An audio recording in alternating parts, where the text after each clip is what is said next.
And welcome to Interesting to See, your daily sports podcast, news, narratives, takes, and gambling. I'm your host, Nick. And if you're watching on YouTube.com or Spotify, you're seeing a pretty sick highlight from Luka Doncic, who's sad, and maybe we'll talk about that tomorrow. But the Mavericks are falling apart. Look at this. He just throws this thing. I thought that there would be sound with this video. I did not verify. My bad. It's just a really cool pass from Luka Doncic. We're going to talk about Luka, like I said, tomorrow. Today, we're talking about the NFL because it's the owners' meeting, which is the best thing ever. For those of you who enjoy internet sass, if I'm going to recommend some Barstool Sports content, the second most famous person at Barstool Sports, Dan Big Cat Katz, every year will do a blog breaking down the dress, attire, etc. of the NFL coaches. Because they take the coach's picture, like a school picture every year. They take the coach's picture. Last year, the sad thing for Dan Big Cat Katz is that Dan Campbell had the flu, or maybe COVID, but nobody knows. And he wasn't there. But the head coach blog really is an extraordinary accomplishment. He's incredibly good at it. Here it is. It looks like this.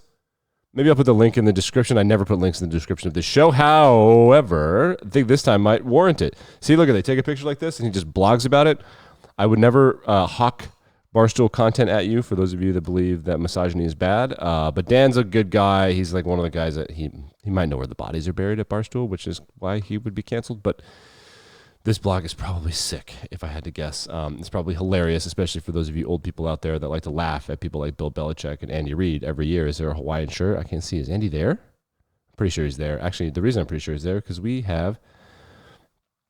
I believe we have a quote from Andy Reid on Packers' new quarterback, Jordan Love. Andy, your thoughts? What did you think of Jordan Love in that quarter? One by up in the game that he played against you, what was that, 2 years ago? They're asking, what do you think about Jordan Love in the game he played against you 2 years ago? Who's that? Jordan Love played against you, what was that, 2 years ago? Who's that? Jordan Love? Trying to remember Jordan Love. Packers, he started that game when Rodgers missed it because of COVID. Oh, yes, absolutely, yeah. No, Bruh. So you can see him look away when he starts to think about it, and he's like, fuck, I got to come up with a good answer here because I just forgot who a quarterback was in the National Football League. Jordan Love might have the best arm in the NFL. People forget about that. I think that he was like scouted as basically like Josh Allen, but maybe even a better arm, but a worse quarterback. And he was also from Utah State. He was really good. He's one of those guys that like, how did you guys let him go to Utah State? You morons, you nincompoops. So as a Lions fan, I am genuinely worried. The last time we did this thing where they sat a quarterback on the bench for 3 years, he turned out to be maybe the most talented one in the history of the NFL until recently. More coaches meeting. The coaches go, the owners go. They talk about football. Mike McDaniel, who coached he was on the Jay Gruden staff at Washington with Kyle Shanahan and Sean McVay, and like there are like 9 NFL offensive coordinators and defensive coordinators and head coaches. It was like the best brain trust in the history of the NFL. Essentially, like Jay Gruden's coaching tree is better than like any coaching tree ever, perhaps. Already. So here's Mike McDaniel talking about when he found out how much the Commanders were selling for, which I haven't heard the price, but my guess is somewhere between $6 to $8 billion. But listen to what he said. Wow, the organization's worth that much? And, I couldn't get free coffee? Wow. Yeah, so the teams that charge their players and coaches for like food within the facility, they're getting roasted. They are getting roasted by everybody, which is a good point there, Mike. That's a good point.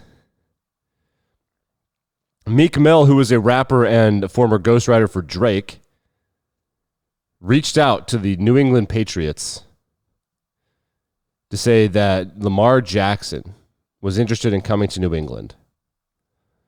Meek Mill got in touch with the owner of the Patriots to say that Lamar Jackson, who doesn't have a goddamn agent, which I'm all for player empowerment, but dude, like, let the professionals do their jobs. You look like a fool. A cornerback, a linebacker, an offensive lineman, they can do it. You're a quarterback going into business with this knockoff Total Gym thing with weights and a crate and an iPad. Owners are now just shitting on you publicly. I think it was Chris Mortensen said that there's some concern among ownership that Lamar doesn't take care of himself during the season, and that's why he gets sick every year. They can just say that stuff. You don't have an agent to clap back. You don't know how to clap back effectively. But moments before John Harbaugh were set to take the podium at the owners' coaches meeting thing. Lamar did clap back. He sent a bunch of tweets essentially saying, I love the Ravens, but I want to trade. And he did that on purpose right before. And someone told him that was good advice. That's the kind of thing you do. You time it up right. You got a rapper texting an owner? Bro, what are we doing? I mean, I would like for him to get a huge deal, but I guess he just wants to be like people that want to have their cake and eat it too. People that want to do it their way. Like what are your actual goals? Because if your goals are a fully guaranteed contract, just get an agent. Get Russell Wilson's agent. That guy knows what's going on. It looks very much like this is who am I watching here? Is the trail puck back in hockey? I think it might be. Look at it. There it goes. And this is on Bally Sports. People who didn't grow up with hockey, they just don't get it. It takes forever to understand. That looks cool. It's not a bad idea. It's a good idea, but it's not going to help people watch the game. The reason that Americans don't like the game has nothing to do with them not following the puck. That's a bit of a barrier to entry. The reason they don't like the game is because Americans don't like games of flow. They like games of possession and easy anticipation. Football, basketball, and baseball have like inherent intuitive anticipation. In soccer and hockey, goals could come at any time. So theoretically, you could watch for like 3 hours and see nothing. But in baseball, basketball, and football, you watch for 3 hours, you're going to see moments of tension. They're going to be obvious to you. There's going to be conflict and resolution. But hockey and soccer aren't like that. So that's the 90s puck trail thing is cool. I like it. It's going to be pointless and useless and meaningless and nothing will come of it. But because that's not the problem. Okay, I buried the lead. Let's talk about the most important thing that happened yesterday and then maybe get out of here, get you some time back on your Tuesday. That's what people say in meetings. In a spring training game yesterday, we had a catcher, the best catcher in baseball for a number of years. Well, the best catcher in baseball is Yadier Molina, but the best catcher who plays the game, the best hitter-catcher combo is JT Realmuto of the Phillies. He's their best player by far. No disrespect to Bryce Harper. But he got tossed out of a game, and if you want to pull up your screen and see what was going on, so he's catching, right? I'm going to try to describe this for those of you that are listening. He's catching. He squatted down, the ump's behind him. Every time in professional baseball, any sort of pitch that's not a fastball hits the dirt, the spin that those players are able to put on the curveball or the slider or whatever is so great that when it hits the ground, the material of the ball keeps moving and the ball stops. So the laces get fucked up. That's why you're like, why are they just changing balls all the time? Because if those balls hit the ground and they're spinning too fast, the ball will be completely mutilated and it becomes probably just fine for me and you to play catch within the yard, but something that the players get really fussy about, because they're particular, and inches and millimeters, and they matter. So when they're changing balls out, oftentimes the catcher and the ump will have a rapport, and JT will be like, okay, new ball. And he holds his glove out like this. So he's squatted down, ump's behind him, holds his glove out right next to his ear, and the ump will put it in there. In this game, the ump had not been putting it in the glove. He'd been throwing it to the catcher. So JT holds his glove out, doesn't get a ball, puts it down. But he puts the glove down right at the moment. It looks like he's like, oh, boop. And the ump drops the ball on the ground. And then the umpire reacts completely rationally and tosses him out of the game. I don't like that call. Whoop. Now, here's the action right here. He looks like a child. No, he looks like, well, you like that? You fuck with me? And the JT's like, what's up? like What'd I do? Took his glove out of the way, and I think Realmuto didn't sense that the ball was on its way, so he just figured the umpire was throwing it back to the mound. No, baseball's cool. Baseball's the coolest sport ever. Now, on the prior exchange, the umpire threw it out to Kimbrel. So, all right, you don't feel the ball get nestled into your glove. So he wasn't even looking back at the umpire. So, one more time. JT's like, a ball. Like, I guess I'm not getting a ball. And the guy just dumps it on the ground. And then he tosses him instead of being like, haha, that was funny. He thought he was being fucked with. This kid got beat up by his older sister. This ump, when he was a kid, he got beat up by his older sister. Yep. And now he cries to mom. I was like, well, I'm mom now. It's got major cop energy and not in a good way. That guy's a cop. Look, I'm now, in here's charge. the action right here. You go home. This is my ball game. And JT's like, what? What are we doing? No, it's fine. I'm sure this guy's not a major league umpire. He's not going to fuck this up for 50 years like other major league umpires. I'm sure that this is going to be a great story that we will all laugh about, and it will never become a thing that we have to deal with. I'm sure that baseball's in a great spot. Things are going very well. The Bills have renderings of a new stadium. Should we take a look? Should we pull them up? Yeah, they are orgasmic if you're a Bills fan and you've been playing in this rickety college stadium. Look at that. That looks very Buffalo to me. That looks like a warehouse where a bunch of cheese is stored. Maybe like dairy products and bread are stored in this warehouse. It looks cool.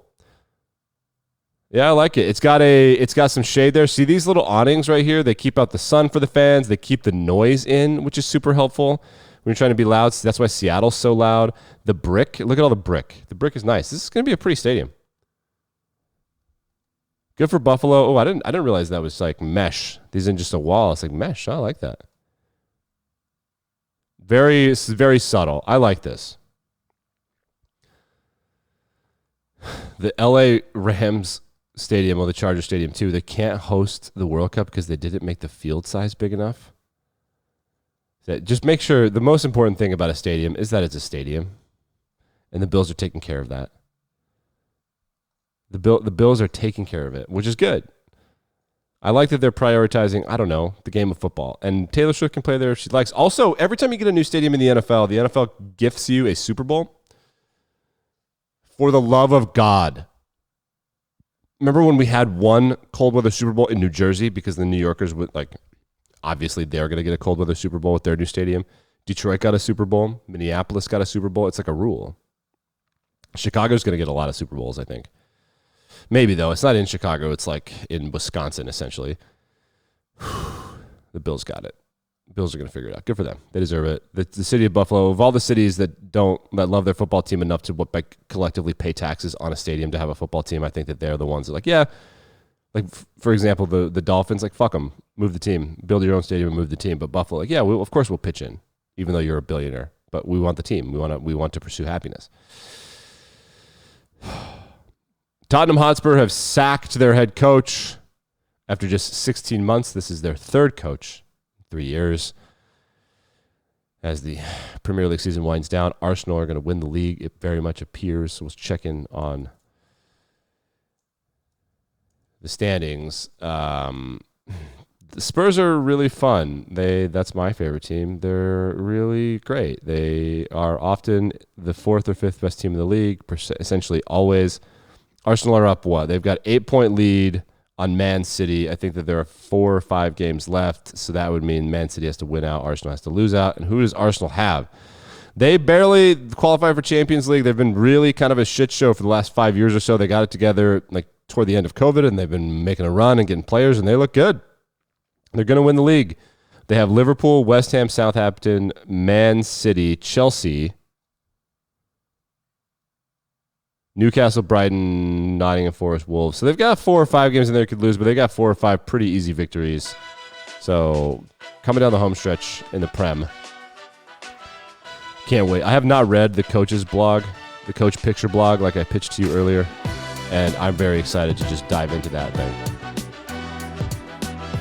It's objectively hilarious. I can't recommend it enough. I'll put the link in the description just for y'all. Okay, bye.